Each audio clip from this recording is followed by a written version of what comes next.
Kenaikan kos logistik dikenal pasti sebagai antara punca utama tekanan harga makanan di Sabah ketika ini.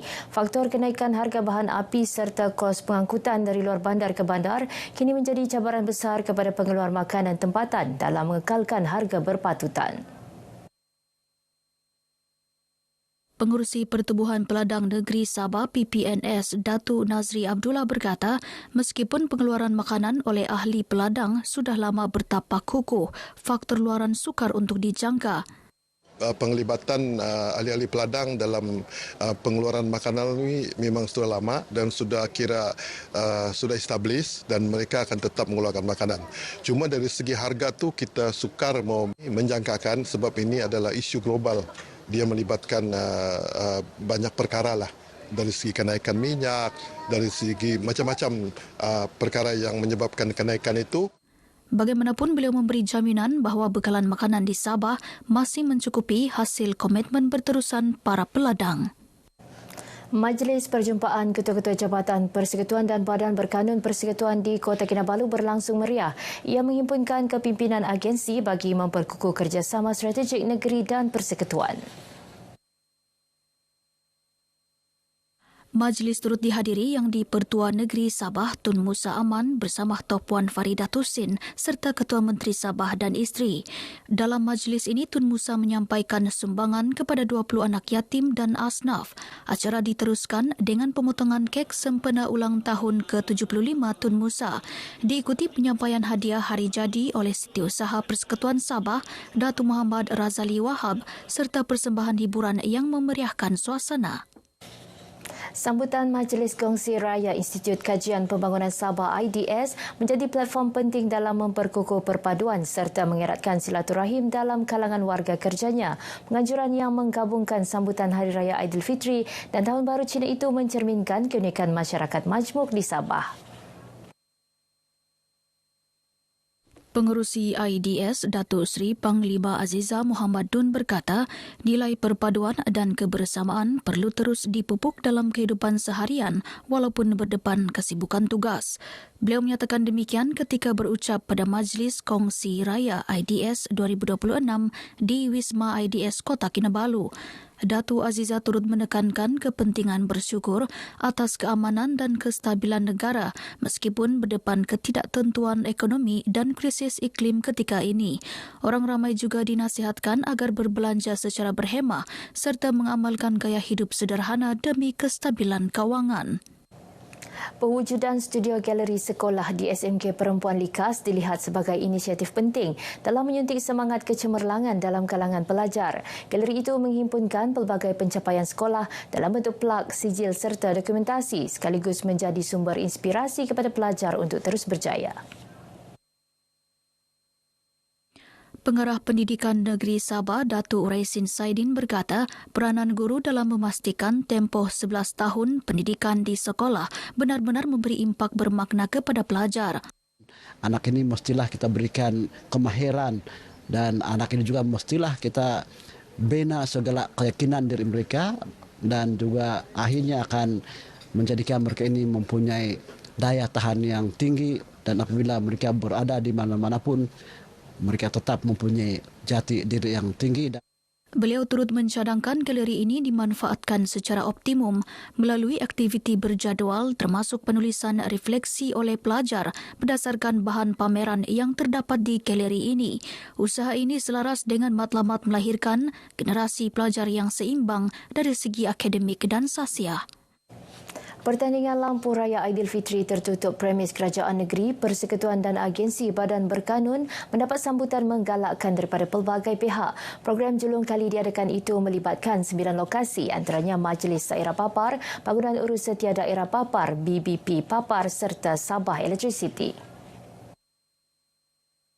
Pegawai Daerah Papar Muhammad Ali berkata, program ini bukan sahaja menceriakan bangunan pentadbiran daerah sebagai pusat operasi utama, malah menjadi platform memperkukuh semangat kerjasama, komitmen dan kerja berpasukan antara jabatan serta agensi. Dan ini adalah salah satu petanda yang positif bagaimana kita dapat merapatkan lagi silaturahim kerjasama bukan saja dalam kalangan jabatan dan agensi yang ada di sini tetapi juga dengan stakeholders, dengan masyarakat, dengan pemimpin-pemimpin masyarakat yang ada di sekitar daerah papar. Tapi saya pasti program ini akan berterusan lah, tahun depan akan diadakan juga dan kita minta supaya lebih banyak lagi agensi yang akan menyertai aktiviti ini. Karnival Pendidikan MARA 2026 kembali dengan pendekatan lebih tersusun dan menyeluruh sebagai platform sehenti membantu pelajar merancang masa depan pendidikan dan kerjaya. Program anjuran Kolej Politek MARA itu akan menjelajah 12 negeri termasuk Sabah dan Sarawak melibatkan pelbagai lokasi strategik di seluruh negara. Penganjuran di Sabah berlangsung 11 dan 12 April lalu di ITCC Pinampang. Perasmian disempurnakan pengarah MARA Negeri Dr. Syahrizin Abdul Syarhadat. MARA dalam satu kenyataan menjelaskan karnival menyasarkan lepasan SPM, STPM dan setaraf dengan menyediakan maklumat lengkap mengenai laluan pengajian, pendidikan teknikal, profesional serta akademik. Selain itu, pengunjung turut berpeluang mendapatkan maklumat beasiswa dan penajaan di samping pendedahan awal terhadap potensi diri melalui ujian kecenderungan dan kepimpinan. Universiti Malaysia Sabah UMS terus mengukuhkan kedudukannya sebagai destinasi pilihan bagi pendidikan tinggi. Ini apabila UMS diiktiraf sebagai peneraju kebolehpasaran graduan nasional di bawah Talent Bank Graduate Employability Index berdasarkan penilaian 1,200 majikan di seluruh negara. Naib Chancelornya, Profesor Datuk Dr. Kasim Mansur berkata, pengiktirafan itu mencerminkan keyakinan tinggi industri terhadap kualiti graduan UMS sekaligus memberi mesej jelas kepada bakal pelajar dan ibu bapa bahawa memilih UMS merupakan pelaburan masa depan yang tepat. Beliau berkata, dalam lanskap pendidikan tinggi yang semakin kompetitif, penilaian berasaskan majikan menjadi indikator penting dalam menentukan nilai sebenar sesebuah institusi. Beberapa bidang pengajian di UMS turut menerima pengiktirafan Talent Bank 6-Star Employer Choice termasuk bidang pertanian, perbankan, kaunseling, pendidikan awal kanak-kanak, keusahawanan, sains makanan, pengurusan hospitality, pemasaran, sains sosial dan pelancongan. Usaha pembudayaan ilmu terus diperkasa menerusi program Jom Baca at Gunung Kinabalu 2026. Program julung kali itu merupakan anjuran UMS menerusi Jabatan Perpustakaan dalam usaha menjadikan aktiviti membaca sebagai gaya hidup dinamik dan tidak terhad di ruang tertutup sahaja. Ketua Pustakawan UMS Sawawi Datuk Tiunin berkata pemilihan Gunung Kinabalu menjadi simbolik kepada puncak kejayaan yang menuntut usaha, kesabaran dan ketekunan yang tinggi. Selain mencerminkan aspirasi UMS sebagai the brand of Borneo yang komited mengangkat budaya ilmu merentas ruang dan cara. Beliau berkata demikian ketika menyerahkan jersey kepada peserta Jom Baca at Gunung Kinabalu di Kota Kinabalu. Program dijangka menjadi titik tolak usaha pembudayaan ilmu yang lebih luas sekaligus membuktikan bahawa ilmu pengetahuan boleh dibawa dan dinikmati di mana-mana sahaja termasuk di mercu tertinggi Asia Tenggara. Aksi golf wanita kembali mencuri tumpuan apabila Sabah menjadi tuan rumah kejohanan Borneo Ladies Golf Challenge Trophy BLGCT ke-24. Sebanyak 124 pemain dari Sabah, Sarawak, Labuan dan Brunei Darussalam berentap di Sabah Golf and Country Club dalam kejohanan yang berlangsung selama 2 hari bermula Rabu. Menurut Menteri Pembangunan Belia, Kemajuan Sukan dan Ekonomi Kreatif Sabah, Datuk Nizam Abu Bakar Titingan, kejohanan ini bukan sekadar persaingan tetapi platform mengeratkan persahabatan serantau sejak diperkenalkan pada 1991. Beliau berucap menyempurnakan Welcome High Tea kejohanan BLGCT ke-24 2026 di Kota Kinabalu. Sabah kekal sebagai pasukan paling berjaya dengan 12 kejuaraan setakat ini.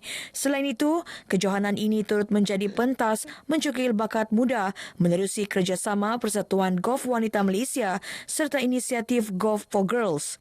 BLGCT dijangka terus memperkukuh hubungan Borneo dan melahirkan lebih ramai pemain golf wanita ke pentas antarabangsa. Baik, sekian paparan berita pagi Sabah kali ini. Menyusul selepas ini berita pagi Sarawak bersama Bu Mawen. Salam Malaysia Madani.